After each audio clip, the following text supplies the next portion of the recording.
கோபுரம் டிவி நேயர்களுக்கு இனிய வணக்கம். இன்று பிறந்தநாள் காணும் மற்றும் மணநாள் காணும் அத்துணை சகோதர சகோதரிகளுக்கும் எங்களது இனிய வாழ்த்துக்கள். பாபாவின் ஆசிகளோடு பல்லாண்டு காலம் நீங்கள் எல்லா வளங்களும் செல்வங்களும் பெற்று நலமுடன் வாழ வாழ்த்துகிறோம். பாபா அழைக்கிறார். அவரின் பொன்மொழிகளை கேட்பதற்காக, நம் பிரச்சனைகளை தீர்த்து வைக்கும் அற்புதமான கூட்டு பிரார்த்தனை செய்வதற்காக, மேலும் மனம் ஒருநிலைப்படவும் மனம் அமைதி பெறவும் அற்புதமான தியானம் செய்யவும் பாபா அழைக்கிறார். பாபா நம் கரங்களை பிடித்து அழைத்துச் சென்று அற்புதம் நிகழ்த்தவிருக்கிறார். வாருங்கள், பாபாவின் பொன்மொழிகளை தரிசனம் செய்வோம். அன்பு குழந்தையே, உன் மனதில் ஓடும் அனைத்து எண்ணங்களையும் ஆசைகளையும் கனவுகளையும் நான் அறிவேன். எதிர்காலத்தில் வாழ்க்கை எப்படி இருக்க வேண்டும் என்ற கனவுகளை அழகாக உன் மனதில் கோட்டை கட்டி வைத்துள்ளாய். அந்த மாளிகையில் உள்ள அனைத்து உறவுகளும் எப்படி இருக்க வேண்டும் என்ற உன் எதிர்பார்ப்புகளும், அவர்கள் இன்னும் உனக்கு சொந்த உறவுகள் ஆகவில்லை, ஆனால் அவர்களை எப்படி பார்த்து கொள்ள வேண்டும் என்ற அக்கறையும் அன்பும் உன் கனவுகளில் பிரதிபலிப்பதை நான் உணர்கின்றேன். உன் வாழ்க்கை நிச்சயம் அழகான எதிர்காலத்துடன் பொற்காலமாகத்தான் இருக்கப் போகின்றது. நீ எதற்கும் பயப்பட தேவையில்லை. நீ நினைத்தது போன்ற வாழ்க்கை உனக்கு கிடைக்கும். ஆனால் வாழ்க்கை கஷ்டங்கள் இல்லாமல் எப்படி இருக்கும்? பகல் இரவு என இருப்பது போல் இன்பம் துன்பம் என்ற பக்கங்கள் உண்டு என்ற யதார்த்தமான உலகியல் நியாயங்களை ஏன் உணர மறுக்கிறாய்? ஒன்றை பெற சில போராட்டங்களையும் கஷ்டங்களையும் நீ தாண்டித்தான் வர வேண்டும். உன் வாழ்க்கையில் நிம்மதியான சந்தோஷமான சூழ்நிலைகளை அமைக்க சில மேடுகள் இருக்கத்தான் செய்யும். அதை தாண்டி மனம் தளராது உழைத்து அதற்கான தகுதியை நீ வளர்த்து கொண்டால் நிச்சயம் நீ வெற்றி பெற்று ஜெயிப்பாய். எதிர்காலம் உனது பொற்காலமாக மாறும். இது நிச்சயம் நடக்கும். நீ ஜெயமாக நல்வாழ்வு பெற்று எல்லா செல்வங்களுடன் சீரும் சிறப்புமாய் சுபிக்ஷமாய் நிம்மதியுடன் வாழ உன் அப்பா ஆசிகளை கூறுகிறேன். எதற்கும் கலங்காதே. உன் அப்பா சாயிருக்கிறேன். ஓம் சாய்ராம்.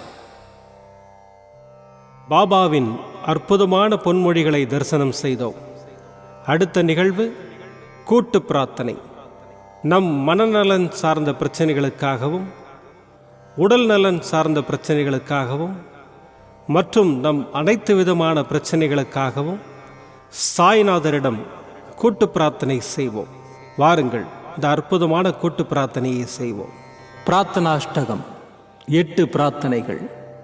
சாந்தமான மனம் கொண்ட சாயிநாதரே, அறிவின் சிகரமே, அன்புள்ளம் கொண்டவரே, கருணை கடலே, உண்மையின் இருப்பிடமே, மாயை என்னும் இருளை அகற்றுபவரே, ஜாதி மத பேதங்களுக்கு அப்பாற்பட்டவரே, எங்களின் புரிந்து கொள்ளும் திறமைக்கு அப்பாற்பட்டவரே, அன்பின் இருப்பிடமே, ஷீரடி வாழ் இறைவனே, என்னை காப்பாற்றும், என்னை காப்பாற்றும். ஞான சூரியனே, ஞானத்தை வழங்குபவரே, பக்தர்களின் மனங்களில் உலவிடும் பரமஹம்சரே, அனைத்து நன்மைகளுக்கும் காரணமானவரே, தங்களை சரணடைந்தவரை காப்பவரே, படைக்கும் தொழில் புரியும் பிரம்மாவும் காக்கும் கடவுளான விஷ்ணுவும் நீங்களே, 3 உலகங்களையும் யுகங்கள் முடிவில் தன்னுள் ஐக்கியமாக்கிக் கொள்ளும் ருத்திரனும் தாங்களே. நீங்கள் இல்லாத இடம் இந்த பூமியில் ஏது? எல்லாம் அறிந்த இறைவன் நீங்கள். எங்கள் எல்லோரின் இதயங்களிலும் வசிப்பவரும் நீங்களே. எனது எல்லா குற்றங்களையும் மன்னிக்க வேண்டும் என்று வேண்டி கேட்டுக்கொள்கின்றேன். அலை அலையாய் தொடர்ந்து வரும் சந்தேகங்களையும் மனமயக்கங்களையும் போக்குவீராக. நீங்கள் கோமாதா, நான் பிறந்த இளங்கன்று. நீங்கள் சந்திரன், நான் சந்திரகாந்த கல். தங்கள் பாதங்கள் கங்கை நதி. பணிவுடன் இந்த தாசன் உங்கள் பாதங்களில் தலை வணங்குகிறேன். உங்கள் கைகளை என் தலைமீது வைத்து ஆசை கூறுங்கள். என் கவலைகளும் துன்பங்களும் பறந்தோடட்டும். இந்த கணு தங்களின் தாசன். இந்த 8 துதிகளையும் கூறி நான் உங்களை சாஷ்டாங்கமாக நமஸ்கரிக்கின்றேன்.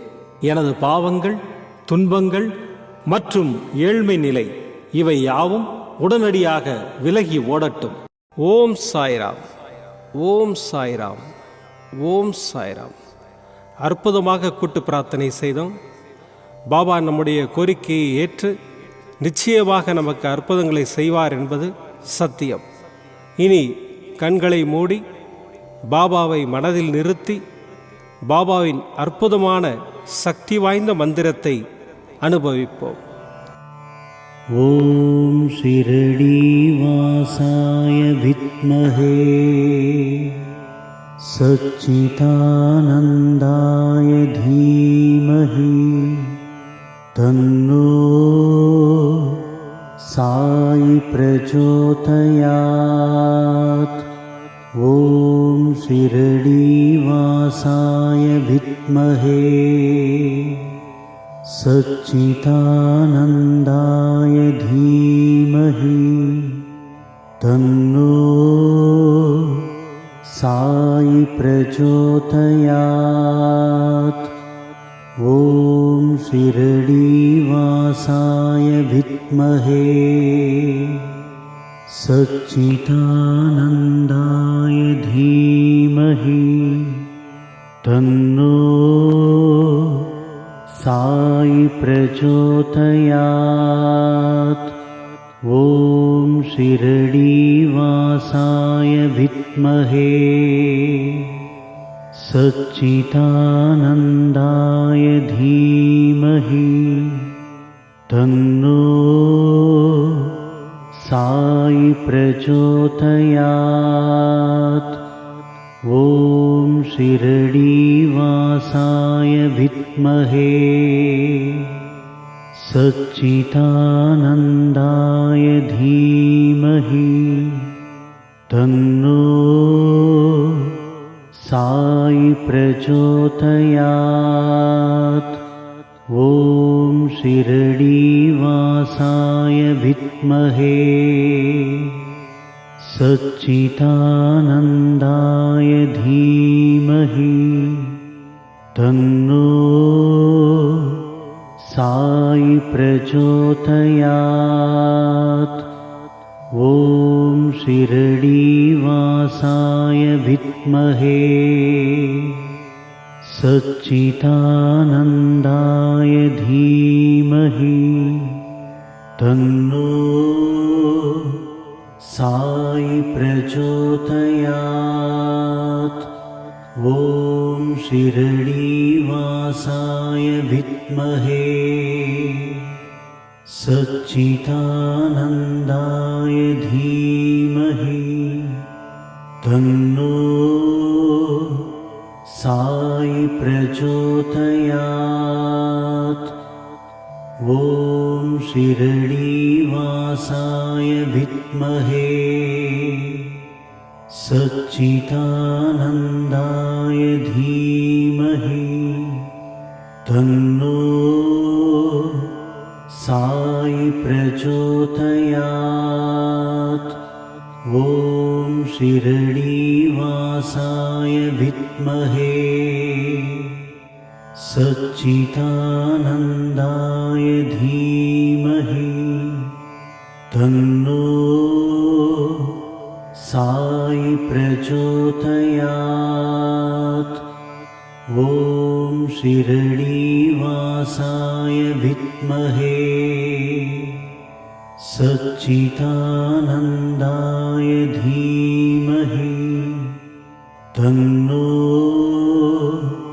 சாயி பிரச்சோதயாத். ஓம் ஷிரடி வாசாய வித்மஹே சச்சிதானந்தாய தீமஹி தன்னோ சாயி பிரச்சோதயாத். ஓம் ஷிரடி வாசாய வித்மஹே சச்சிதானந்தாய தீமஹி தன்னோ साई प्रचोदयात्। ॐ शिरडीवासाय विद्महे सच्चिदानन्दाय धीमहि तन्नो साई प्रचोदयात्। ॐ शिरडीवासाय विद्महे सच्चिदानन्दाय धीमहि तन्नो साई प्रचोदयात्। ॐ शिरडीवासाय विद्महे सच्चिदानन्दाय धीमहि तन्नो साई प्रचोदयात्। ॐ शिरडीवासाय विद्महे सच्चिदानन्दाय धीमहि तन्नो साई प्रचोदयात्। ॐ शिरडीवासाय विद्महे सच्चिदानन्दाय धीमहि तन्नो साई प्रचोदयात्। ॐ शिरडीवासाय विद्महे सच्चिदानन्दाय धीमहि तन्नो साई प्रचोदयात्। ॐ शिरडीवासाय विद्महे सच्चिदानन्दाय धीमहि तन्नो साई प्रचोदयात्।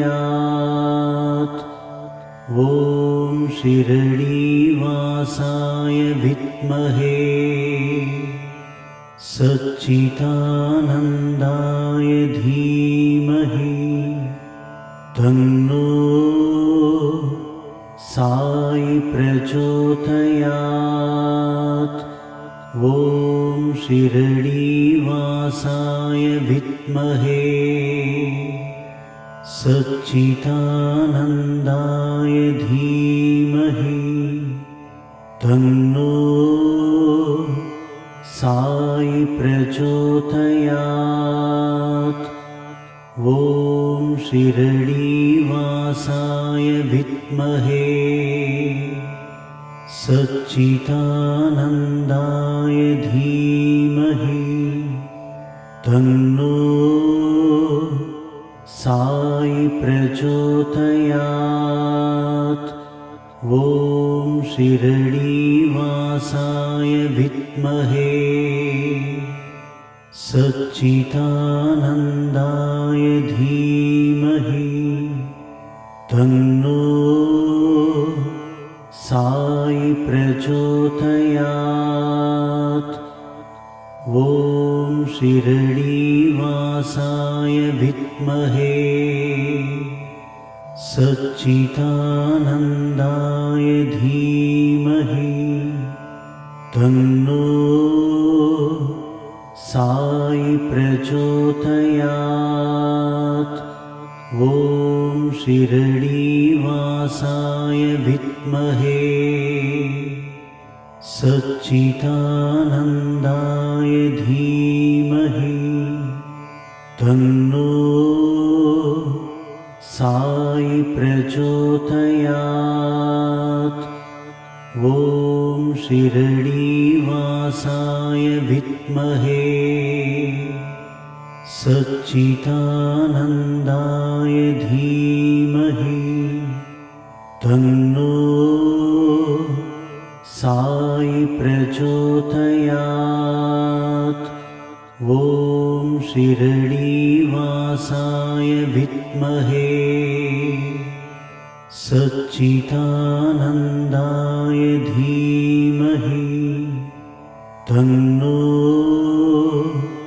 साई प्रचोदयात्। ॐ शिरडीवासाय विद्महे सच्चिदानन्दाय धीमहि तन्नो साई प्रचोदयात्। ॐ शिरडीवासाय विद्महे सच्चिदानन्दाय धीमहि तन्नो साई प्रचोदयात्। ॐ शिरडीवासाय विद्महे सच्चिदानन्दाय धीमहि तन्नो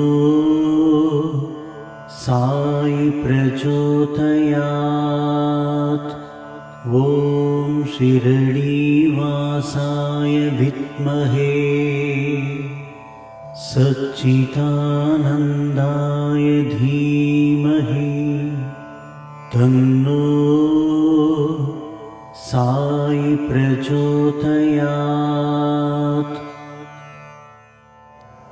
மீண்டும் நாளை காலை இந்த அற்புதமான பாபா அழைக்கிறார் நிகழ்ச்சியில் சந்திப்போம். நன்றி, வணக்கம். விதம் விதமான பக்தி நிகழ்ச்சிகளை உங்களுக்காக தந்து கொண்டிருக்கிறது உங்கள் கோபுரம் டிவி. உங்களுக்கு பிடித்த நிகழ்ச்சிகளை லைக் செய்யுங்கள், உங்களுக்கு பிடித்த மாணவர்களுக்கு ஷேர் செய்யுங்கள். மேலும் சப்ஸ்கிரைப் செய்வதோடு மட்டுமல்லாது அருகில் இருக்கும் பெல் பட்டனை கிளிக் செய்து கோபுரம் டிவி நிகழ்ச்சிகளை உடனுக்குடன் தெரிந்து கொள்ளுங்கள். மற்றும் ஒரு மகிழ்ச்சியான செய்தி, கோபுரம் டிவி ஆப்பை கூகுள் பிளே ஸ்டோரில் ஃப்ரீ டவுன்லோட் செய்து கோபுரம் டிவி நிகழ்ச்சிகளை தொடர்ந்து கண்டுகளியுங்கள், பாருங்கள், ரசியுங்கள், பரவசமடையுங்கள். gopuramtv.com பக்தி பக்திமயம்.